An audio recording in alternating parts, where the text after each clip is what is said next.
Well, hello, guys. Hope you had a wonderful Easter. I wanted to get this show going and kind of following after the Moriel when when my dad went to pick up my mom's family from Cuba. And this is going to be a little personal, but I'm at the point in my life where I don't care anymore and I could talk about my life and what I've been through without feeling shame, if that makes any sense. So my topic here is going to be today about Kristi Noem and Charlie Kirk's wife, Erika. So I don't know if you've seen my little shorts, but I had some issues with the phone and I was pretty much all week between the Apple Store and Comcast, my carrier. And I was scrolling and I'm looking at all these insults towards Erika and the stuff with Kristi Noem too. And it got me thinking about my own life. Sorry. It got me thinking about my own life and some of the stuff I've been through and why I cannot make a short or a video and about these two powerful women because even the best of them gets knocked down every now and then. So let's talk about Kristi Noem. She's been married for 30 years. She and her husband have children together. This is not a fling. This is not a short-term thing. This is decades of shared life. Now she was governor before Trump got her into the position that she was fired from. So I'm assuming she had a pretty busy life. And, with having a partner of 30 years, you would think, after 30 years that everybody is on the up and up. But I'm here to tell you that's not the case. Sometimes you just don't know who you're living with. And I know because it happened to me not once, but twice. So now there are claims circulating online about her husband. People are talking about cross-dressing and other personal behaviors. Couldn't it be true? Maybe. Has it been confirmed? Not by any credible news outlet, but I'm old enough to know that where there's smoke, there's fire. But the shatter is real. People are joking, mocking, judging, and that's what hurts. And that's what brought up a lot of why I couldn't and I cannot talk about them in a fun way just for the clicks or even to make fun. I just don't want to go there. I want to keep bringing you the stories of the victims, and that's what I'm about. And these are my opinions, and because I've lived them, I feel like I could talk about them. And I have a lot of skeletons in my closet. I told you that the first time I came about, and my children are grown. I could start releasing some of these past stories and how I, in many ways, have a lot in common with these two women. The reaction, not just the story, it's what cuts deep. Kristi is likely hurting. I mean, whether we like it or not. She's an accomplished, attractive, capable, and yet even someone like her can feel pain, betrayal, and heartbreak. And we have no idea what her marriage was really like behind closed doors, the struggles, the compromises, the love, the hurt. And again, she was a very busy woman. And after having a partner for 30 years, you would think, hey, he's got my back. We got each other's back. And that's where I have to be honest, because I've lived some of these stories. I didn't have a real mother role growing up. My mom was a good mom, good wife, but for me personally, she was a mom on paper. My parents, when my dad brought my mom's family back from Cuba, my house was chaos. So my mom was there, but emotionally, she wasn't there for me. When I was 14, I told her something very personal and painful, and I expected her to protect me, but instead, she assumed I was lying. And in her defense, I did lie a lot. Again, I was a teenager, probably 13 and a half, 14. I don't remember quite sure. I expected her to protect me, but instead, like I said, she assumed I was lying. My dad adored me, and I probably could have gone to him with my story but I felt if I did that, I would bring him some legal problems. So I bounced from place to place, homes, friends. I ran away so many times that I seriously cannot count how many. And some people that know my past very few could probably laugh about that because I was everywhere, anywhere but home. And that's why I got married at 16. I mean, I thought I was in love, thought it was a fairy tale. I got married to leave a trouble home. And I thought being with someone, anyone, would give me a chance to have a life that I could control. And my husband was 7 years older than me. So I felt like, oh my God, this guy has it together. At the time, he worked for Wells Fargo, like I said in my previous measure with the weed bust. And I thought I hit. This is great. I mean, my first marriage, I tried time and time and time again from the age of 16 to 29. And I thought he adored me. Again, I was a young kid, as pretty as can be, under 100 pounds. You know, what guy 7 years older than me was going to, I felt on top of the world. Like, what guy is going to cheat on me or do anything like that when I'm everything that he ever dreamed of, supposedly. But that's not the case. I started having kids, and when you start having kids, you're home more, you can't party as much. And obviously, he was a cheater, a liar, and a drug addict. Obviously, we weren't drug addicts at the beginning, but we did use drugs quite a lot. We stayed together because of the kids, because of hope, because what I thought was love. I did not see coming what came. Like most of these women that I'm talking about today, they didn't see this coming. It's not like they could write up a script like I write here of things that are going to happen. Again, you're married for a long time. You think your buddy has your back, your husband has your back, and he loves you, and you guys share vows, and you don't think of shit like that. But in this first marriage, I thought it was love. But drugs were a huge part of our lives. And even though I tried to control what I could, it wasn't enough. I had to walk away. I had to survive. His lifestyle changed completely. I was home barefoot and pregnant, so to speak, and he was out partying with other people, and I wasn't his to-go girl anymore. So I stayed strong. We went back and forth, I don't know how many times, but it cost me my children, my sanity. And I survived, but not without the heartache and pain that brought to my life. He didn't. My first husband did not survive. He died of a drug overdose many years later. And in my mind, in my truth, if I had stayed, I could have died too. So I made the decision to leave. But not until I met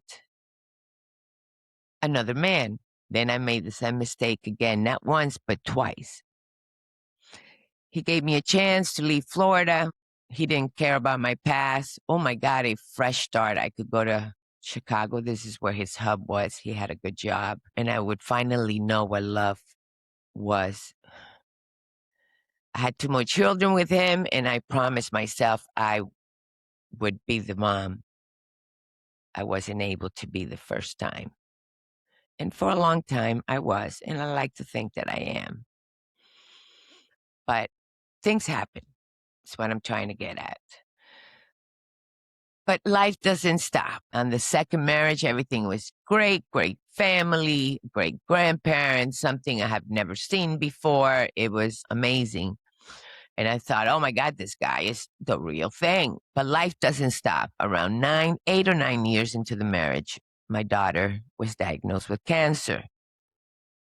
I'm sorry, I read this script a couple times and I shook up a few times. And I'm even nervous because I am opening up a can of worms, so to speak. So she was diagnosed with cancer while I was living in the hospital fighting for her life. My second husband was online doing things I never would have imagined, as witty as I am. And, some of us strong women like to think, oh, that can't happen to me. I'll do this, I'll do that. Well, it could happen to the best of us. He was online doing things that It was totally inappropriate. And I never even imagined someone could do that shit while his child was in a hospital. I thought, holy crap, now I could see this guy for what he really is. And the blinders came off.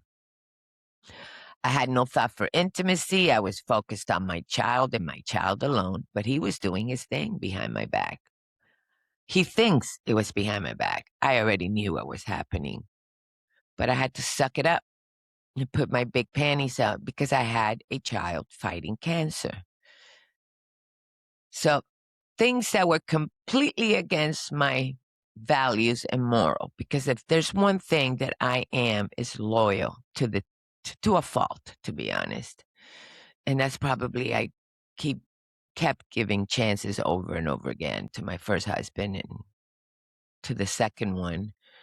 I kind of did not. I knew that it was over, but I had a child I had two child, but one was fighting cancer.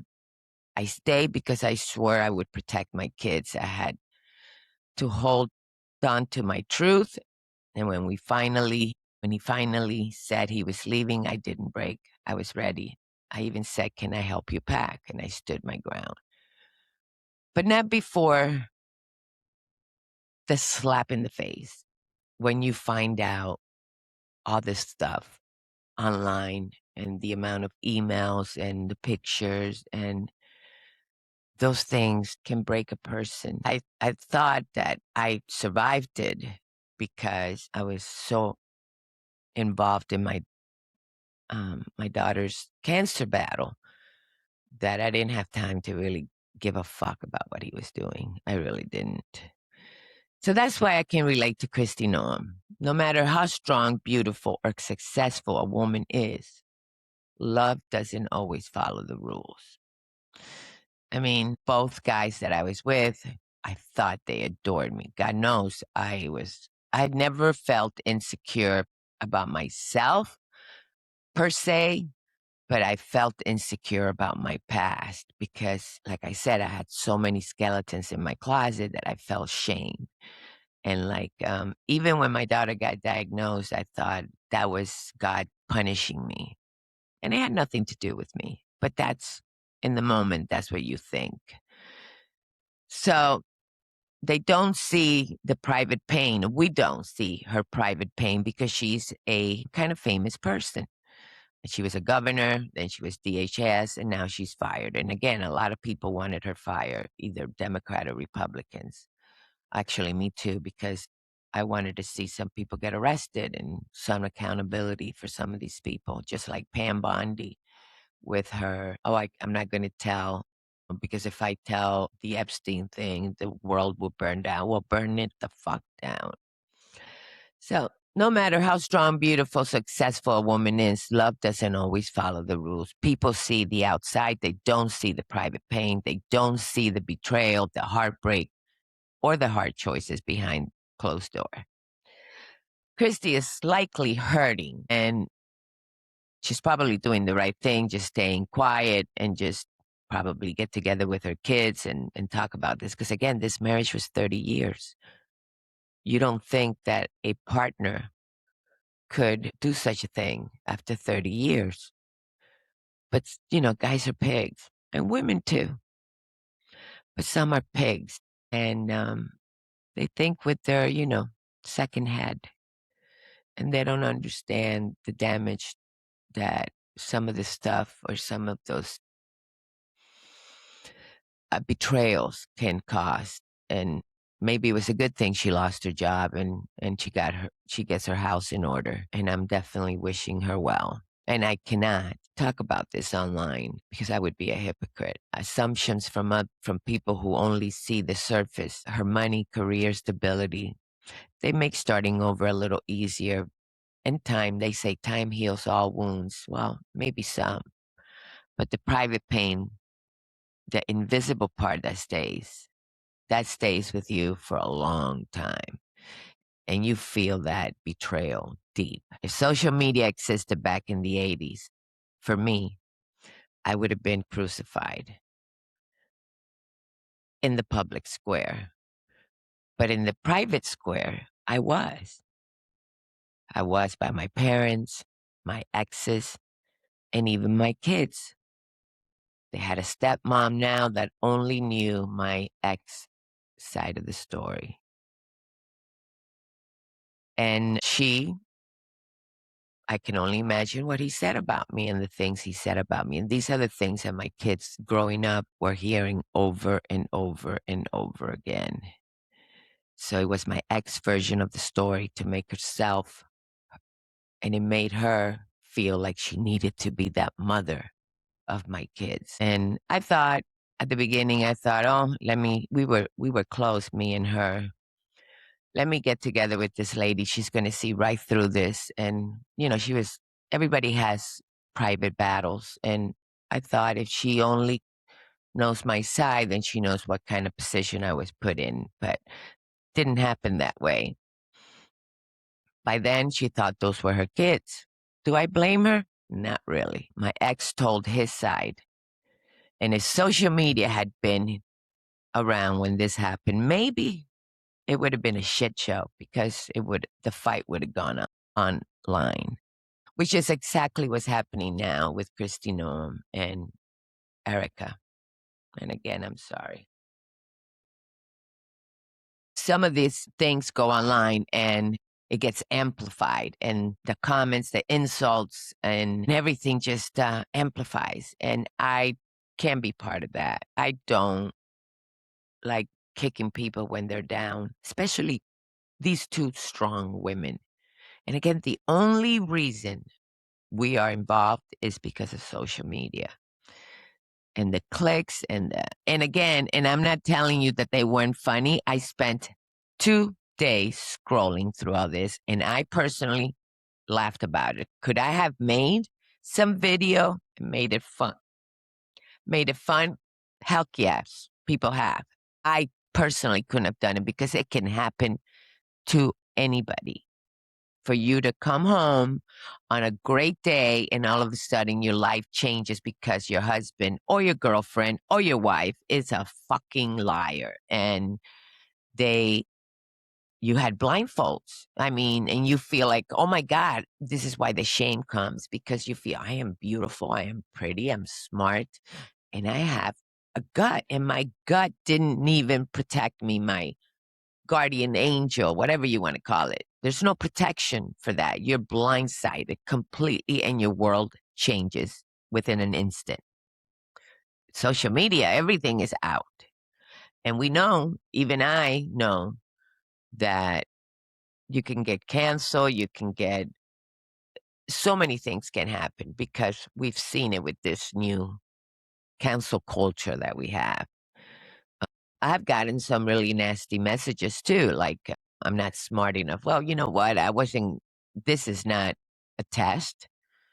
I'm not trying to be judged by anybody. I am just telling my story. You either like it or you don't. Just keep scrolling. It might hit the chord with somebody, it might not. It might flop. I don't know where this is going. I'm just letting it out. My kids, like I said, told me, Mom, I want to know your story. And I was not going to write all this. Unfortunately, and fortunately for me, some of the stuff that I went through with everyday things, it works out. It just works out for me to incorporate it with what's happening today. And that brings me to Erika. The online crusade against her, led in part by Candace. I forgot who the other guy is who's putting pictures of her fat and looking like Miss Piggy. It is totally uncalled for. It feels like a scorned ex-girlfriend scenario, but this is real life. Erika lost her husband, whether she loved him or not. I really don't give a shit. I know one thing for sure, Charlie loved her, and that should be enough for anybody. But of course, not. No, no, no, no, no. We need to make money on this. They had children together, and no one's thinking about those kids. The internet doesn't care. But one day, these kids will grow up and read all this shit. Their daddy was an amazing man, one that I adore and miss every single day. I wish I could hear him talk again about the war in Iran, the Cuban thing, the Venezuela thing. And I would just know that I would get the truth from Charlie. I would ride his coattails forever.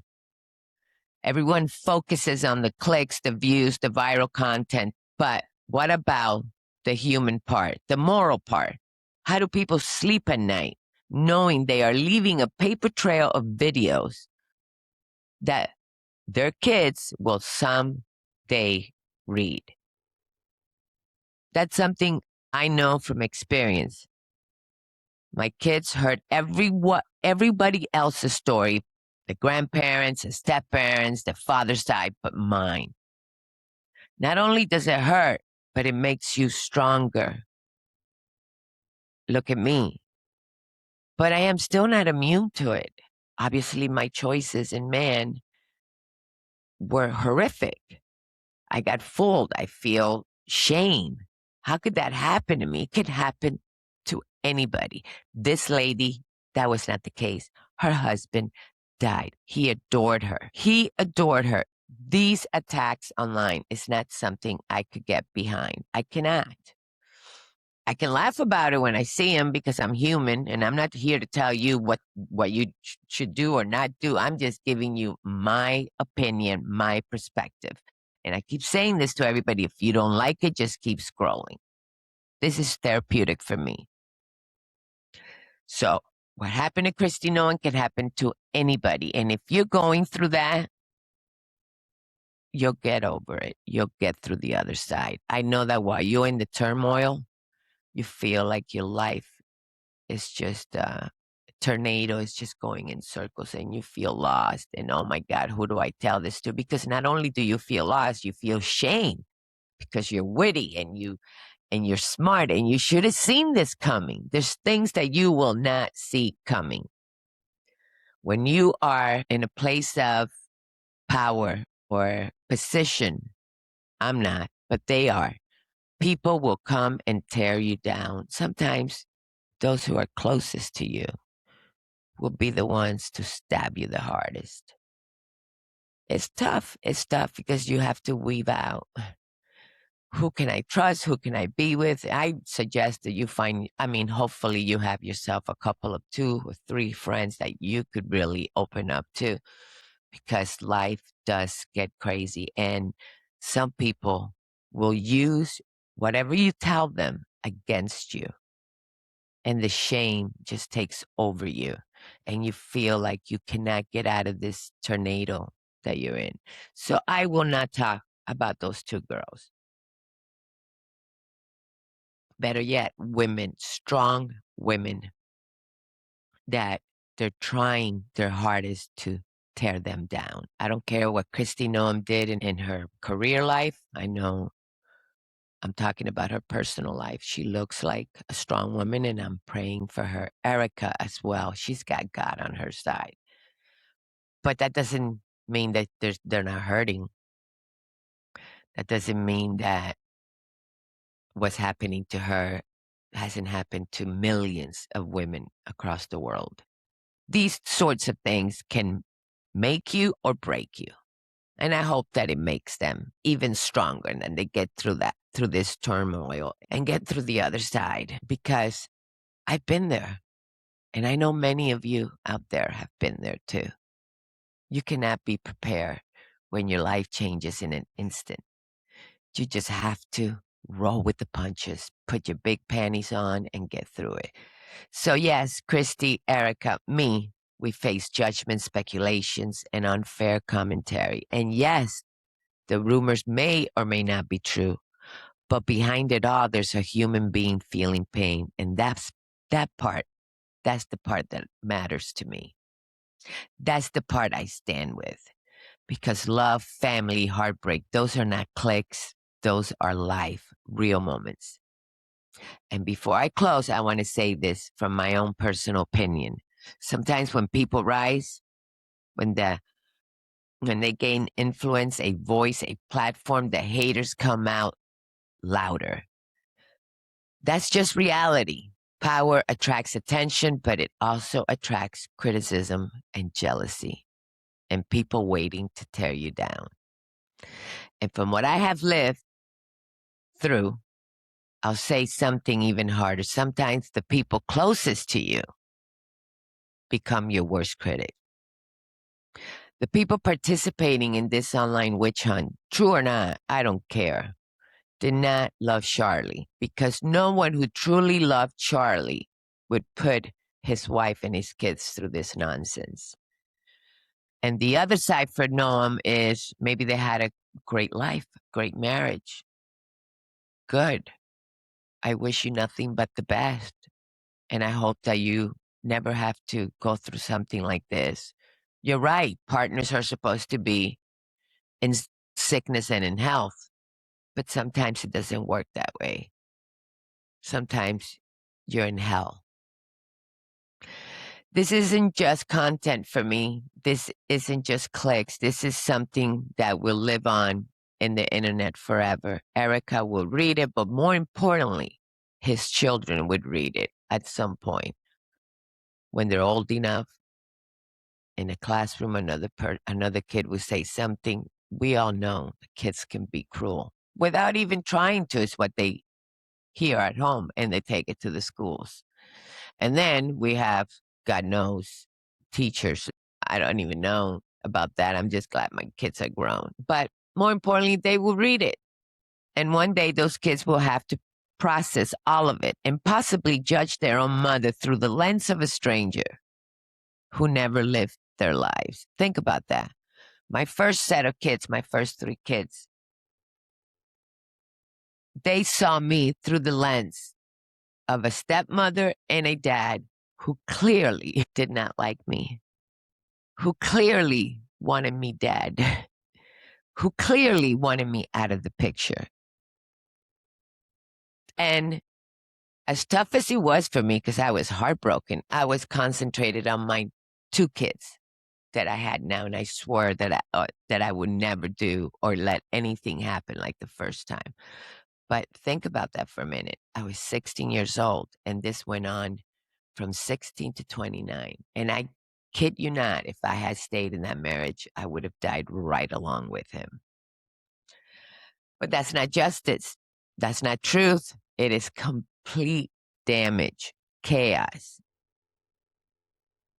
So I stand on this. Charlie loved her, and I loved Charlie. And if he were here today, I believe he would defend her with everything he's got. And if any of this is true, he would get in front of it. We wouldn't have to hear it through a third party. We wouldn't have to hear people's opinion of her, because that's what happens. They kick you when you most need faith, love. And they're going after her like she was some devil. And I can't stand with that. Now with hate, I can't do that. And I know that if he was here today, none of this would be happening. And that's the part that people are forgetting, that he's not here to defend her. And you say you love Charlie? No, you don't. You love money more than you love Charlie. And you're doing to those kids something that's despicable. And with that, guys, I am out. Thank you so much. This was a little personal for me. And again, I just gave you a couple of hints in there. You can probably assume or whatever. And if you want to ask me a question, I guarantee you that I've been through it. There's nothing that, other than a death in my life so far. But they're coming. You know, my mom is old. She's got dementia. Even though we're not close, she's still my mother. My dad's 81 years old. And I know death hits a little different, but this was not a death of health or an accident. This was an assassination of a man on TV. And this is his wife. And he loved her. And we should respect that and leave that family alone, but they won't. The clicks are too good. The jokes are funny. And the money pays the bills. But I will not participate in that. So with that, I'll bring you, I don't know what I'm doing my show next time. There's always victims. Always. Every day I open the victims, and I like to stay with the victims. I want to stay with the victims. And every now and then I'll throw something like this personal in here. And again, it takes a lot out of me because even when I write the script, I was in tears. I'm like, oh my God. And then I have to watch it. I don't hurt anybody's feelings. But at the same time, I want to be truthful to me. But some things I have to leave out. Some people are still alive. And the only one who's gone is my first husband. Some are alive still. And although I can care less what they think, trust me, I can care less. I'm 59 years old. I don't care. I just want to heal. And I tell my partner now, I don't want to be with anybody just to be with anybody. I love my partner, and settling is not an option. Don't settle, guys.